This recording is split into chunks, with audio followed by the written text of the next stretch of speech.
हर हर महादेव। तो आज हमारे शिव पुराण का है आखिरी दिन, लास्ट डे। तो आज भी हुई थोड़ी गड़बड़ लाइट की वजह से। तो सब लेडीज़ ने, सब बहनों ने शुरू किया अपना ही भजन।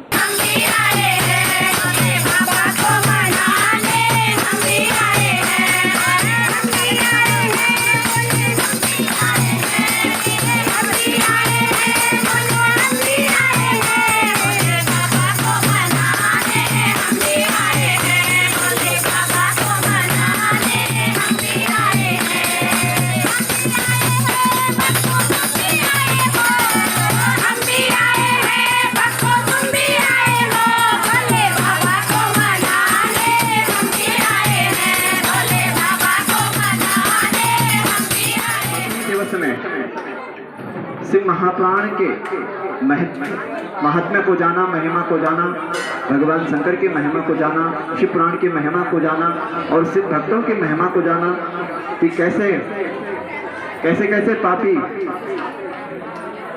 दुराचारी लोग इस शिव महाप्राण की कथा श्रवण करने से जो है मुक्त हो गए, शिवलोक के अधिकारी हो गए। तो शिव पुराण की महिमा आपने सुनी, आदि शिवलिंग की उत्पत्ति के विषय में आपने जाना,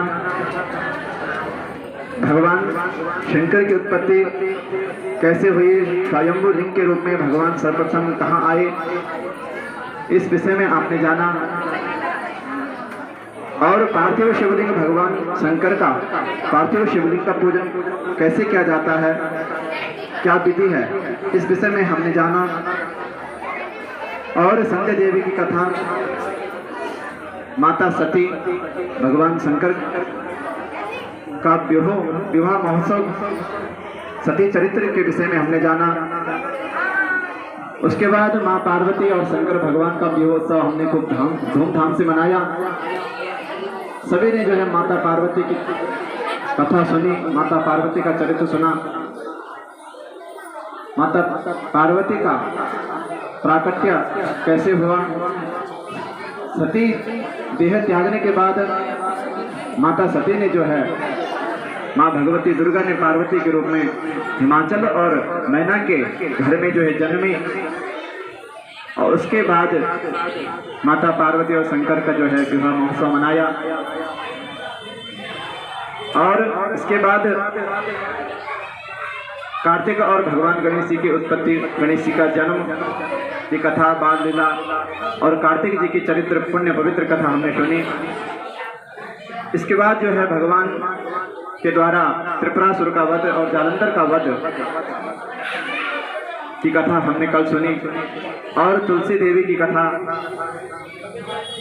और शालिग्राम का पूजन के विषय हमने कल जाना। आज हम जो है भगवान शिव के अवतारों के विषय में जानेंगे कि भगवान शंकर ने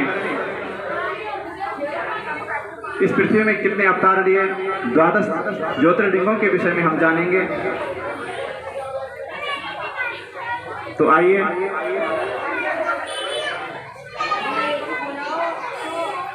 भगवान शंकर के 12 ज्योतिर्लिंगों के विषय में,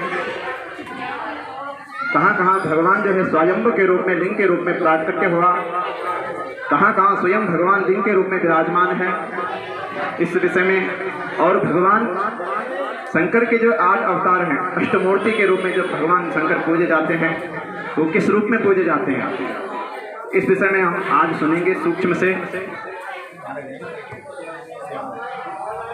तो सर्वप्रथम जो है भगवान की अष्टमूर्तियों के विषय में हम जानेंगे। मैंने कहा है, मैं यदि तुष्टो यदि वरदक्षमे इच्छामि तत्समं पुत्रं मृत्युहीन मयोर्नितम्। तो सिद्धार्थ ने कहा है, भोलेनाथ यदि आप मेरे ऊपर प्रसन्न हैं, कृपा करना चाहते हैं, तो मैं आपके ही समान पुत्र चाहता हूँ, जो अयोनिज हो, मृत्युहीन हो, उसकी कभी मृत्यु ना हो, ऐसा पुत्र होने का वरदान दीजिए। 50 बज जाओगे ना, तो जिसको शिव जी ने कहा, अकेला मत देना। ओम नमः पार्वती पतये हर हर महादेव। एक दिव्य तेज के रूप में भगवान शंकर से तेज निकला और वही तेज एक बालक के रूप में प्रकट हो गया। तो गंधर्व विशेषता शस्त्राण्या चनिता पंचवर्षे पिता चना। तो एक दिन मित्र और वस्त्र वरुण जो है सलाद मुनि के आश्रम में आए और वे अचानक से बालक को देख करके दुखी हो गए। तो सलाद मुनि ने पूछा, आप लोग मेरे बालक को देखकर दुखी क्यों हो गए, क्या कारण है? तो मित्र वरुण कहने लगे कि जो है एक वर्ष में आपके बालक की मृत्यु हो जाएगी। तो सलाद मुनि रोने लगे, रोते रोते जो है मूर्छित हो गए, विलाप करने लगे। तब नंदी ने कहा, पिताजी आप क्यों रो रहे हैं, क्या कारण है? तो सलाद ने कहा, बेटा तेरी अल्प मृत्यु हो जाएगी, जो है तो पूर्ण आयु को प्राप्त नहीं होगा, इसलिए मैं चिंतित हूँ, दुखी हूँ।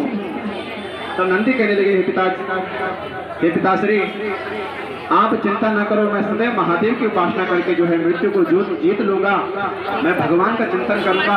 इसलिए भगवान शंकर की पूजा करने से पहले नंदीश्वर को पूजन होता है। तो नंदीश्वर के पूजन के बिना जो है भगवान शंकर की पूजा जो है अधूरी मानी जाती है। बोले शंकर भगवान की। ओम नमः पार्वती पतये हरे हरे।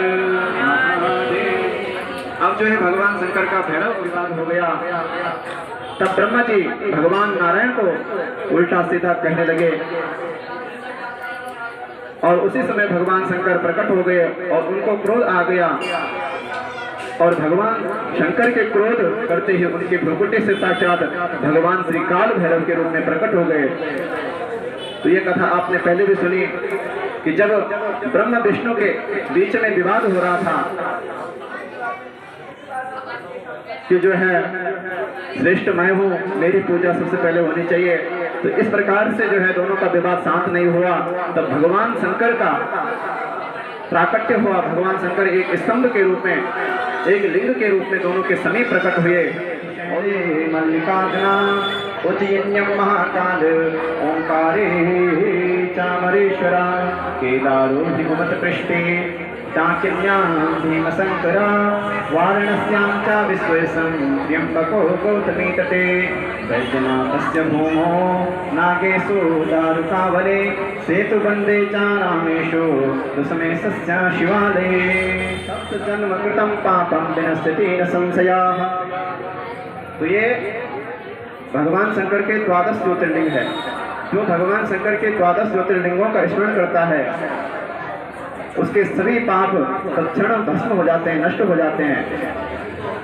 तो सबसे पहले जो है सौराष्ट्रे सोमनाथम चा, सबसे पहले जो है सोमनाथ है, उसके बाद सौराष्ट्र है, उसके बाद मल्लिकार्जुन श्रीशैल महाकालेश्वर उज्जैन में है। सोमनाथ जो है सौराष्ट्र में है और मल्लिकार्जुन श्रीशैल में है और महाकालेश्वर उज्जैन में है।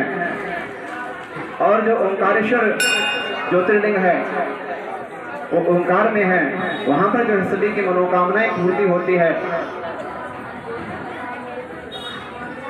और पांचवा है केदारेश्वर जो उत्तराखंड के केदारनाथ में स्थित है, जहाँ केदारनाथ नाम से जो है भगवान शंकर साक्षात विराजमान है।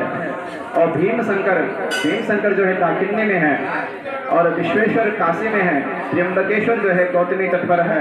वैद्यनाथेश्वर चिता भूमि में है। नागेश्वर जो है दारुक वन में है और रामेश्वर सेतुबंध में है। और दुष्मेषम जो ज्योतिर्लिंग है वह शिवालय में है। इस प्रकार से भगवान शंकर इन 12 ज्योतिर्लिंगों में साक्षात विराजमान है।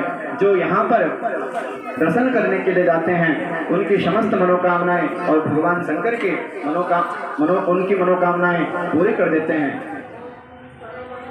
तो यहाँ पर सभी उपस्थित भक्तजन, माताएं, बहनें, भाई बहन, आप सभी जो है 7 दिवस तक यह कथा श्रवण कर रहे हैं। आप परम सौभाग्यशाली हैं इस पवित्र श्रावण मास में और इस पुरुषोत्तम मास में आपको ये दिव्य अवसर प्राप्त हुआ। अधिक मास का मतलब होता है 12 महीनों से अलग। तो इस मास में जो है भगवान विष्णु ने इस मास का जो है अपना नाम दिया और इस मास में जो भी कर्म किए जाते हैं उनका जो फल होता है वह दुगनी अवस्था में अनंत गुना फल प्राप्त होता है। इस मास में जो भी शुभ कर्म करता है, पुण्य धर्म कर्म यज्ञ जो है स्वागत, इन्होंने भी तन मन धन से यहाँ पे बहुत बड़ा योगदान दिया। इनका जोरदार तालियों से स्वागत करेंगे।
मैं हमेशा भागवतम जब भी करता हूँ तो मैं एक श्लोक और एक गीत जरूर गाता हूँ। ये मेरा बहुत प्रिय है तो मैं आपको सुनाऊंगा।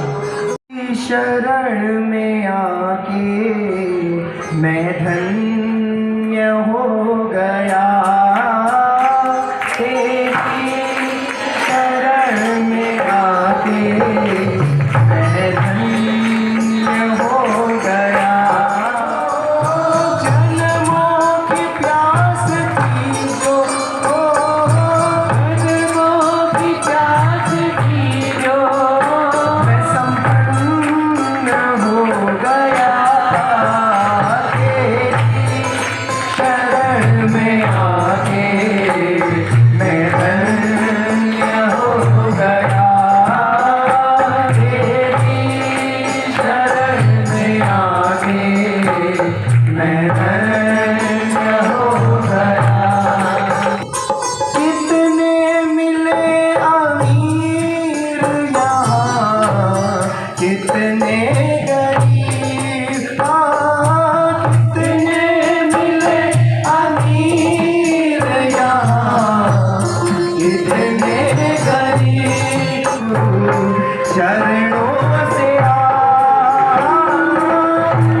आखिरी दिन की कथा और बहुत सुंदर सा भजन पंडित श्री केशव ममगाई जी की आवाज़ में। तो मिलते हैं अगली वीडियो पर।